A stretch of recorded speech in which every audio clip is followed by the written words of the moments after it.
Assalamualaikum warahmatullahi wabarakatuh. Halo semuanya. Perkenalkan, nama saya Nahia Faras dengan NIM 147 dari kelas 4B. Di sini saya akan menjelaskan bagaimana melakukan eksperimen siklus air. Nah, sebelum kita melakukan eksperimen siklus air, alangkah lebih baiknya kita mempersiapkan terlebih dahulu infografis yang sudah saya bagikan. Pada infografis tersebut tertera alat dan bahan untuk melakukan eksperimen ini dan juga langkah-langkah bagaimana melakukan eksperimen. Baik, setelah melihat infografis tadi, mari kita mempersiapkan alat dan bahan untuk eksperimen.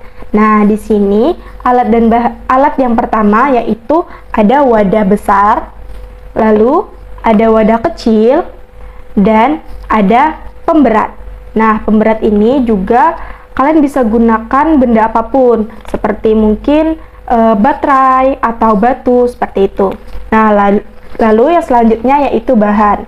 Nah, bahannya di sini yaitu ada plastik wrap, lalu yang selanjutnya ada karet, lalu ada es batu, nah, dan juga ada air panas. Baik, selanjutnya mari kita lakukan bersama-sama eksperimen siklus air. Baik, di sini yang pertama kita tuangkan terlebih dahulu air panas ke dalam wadah yang besar. Nah, jika kamu tidak berani menuangkan air panas ini, kamu bisa meminta tolong kepada orang yang lebih dewasa seperti orang tuamu atau kakakmu yang menuangkan ke wadah. Mari kita tuangkan air panas ke dalam wadah.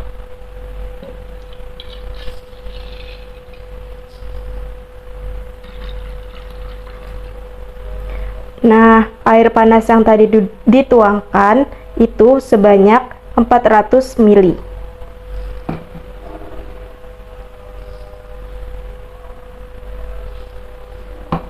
Setelah memasukkan air panas ke dalam wadah besar, selanjutnya kita masukkan wadah kecil ke dalam wadah besar yang sudah berisikan air panas. Hati-hati ketika memasukkan agar tidak terkena air panas. Selanjutnya, wadah yang tadi sudah berisi air panas dan juga wadah kecil, kita tutup menggunakan plastik wrap.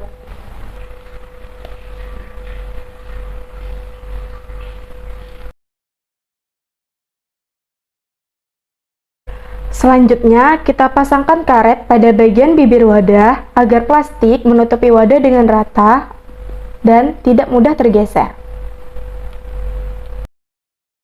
Selanjutnya, kita letakkan pemberat di tengah-tengah plastik. Pastikan kalian meletakkannya di tengah-tengah plastik ya. Lalu selanjutnya, kita bisa meletakkan es batu di sekeliling pemberat.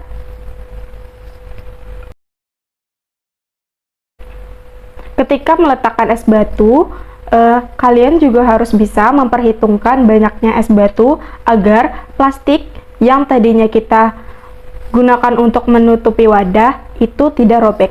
Selanjutnya, mari kita tunggu selama 15 menit dan lihat apakah terjadi perubahan pada wadah eksperimen ini.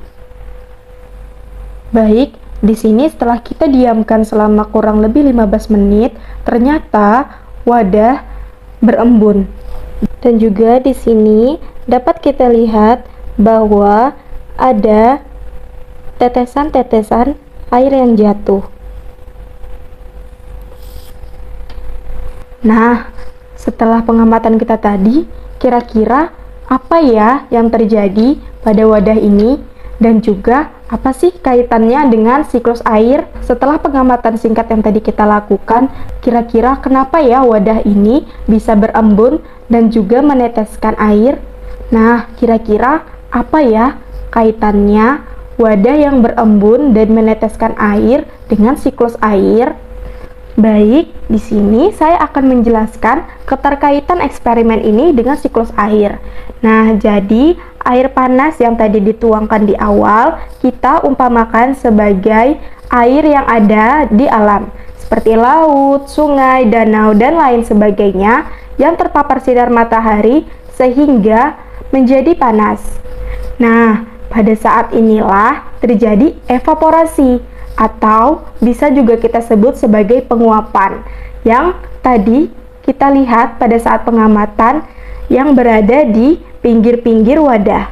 Penguapan ini ternyata tidak hanya terjadi pada air yang ada di alam seperti laut, sungai, dan sebagainya, tapi juga terjadi pada tumbuhan yang disebut dengan transpirasi. Namun, karena di sini kita menggambarkan air panas tadi sebagai air yang ada di alam, maka kita hanya memfokuskan atau menggambarkan air ini sebagai air yang ada di alam seperti laut, sungai, dan lain sebagainya. Lalu di sini terdapat plastik dan juga es batu. Nah, plastik dan es batu ini kita umpamakan sebagai atmosfer bumi yang suhunya rendah atau dingin. Nah, ketika uap air dari air panas tadi naik ke plastik, suhu dingin pun mengubah uap menjadi titik-titik air atau partikel es yang terkumpul, lalu menjadi awan. Hal ini diakibatkan karena adanya perbedaan suhu yang signifikan antara suhu dingin dan juga suhu panas. Hal ini bisa kita sebut sebagai kondensasi atau pengembunan. Nah, dari pengamatan singkat tadi, kita juga melihat bahwa ada tetesan-tetesan air yang jatuh dari plastik ke bawah. Nah, hal itu bisa kita anggap sebagai atmosfer yang sudah tidak sanggup menahan titik-titik air. Titik-titik air tadi jatuh ke bumi menjadi hujan atau disebut sebagai presipitasi. Baik, selanjutnya mari bersama-sama kita singkirkan plastik yang ada di atas wadah. Jangan lupa untuk membukanya secara perlahan-lahan agar air-air dari es batu tadi tidak jatuh ke dalam wadah.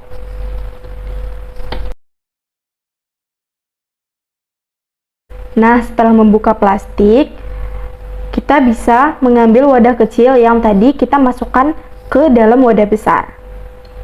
Nah, wadah kecil ini kita umpamakan sebagai bumi.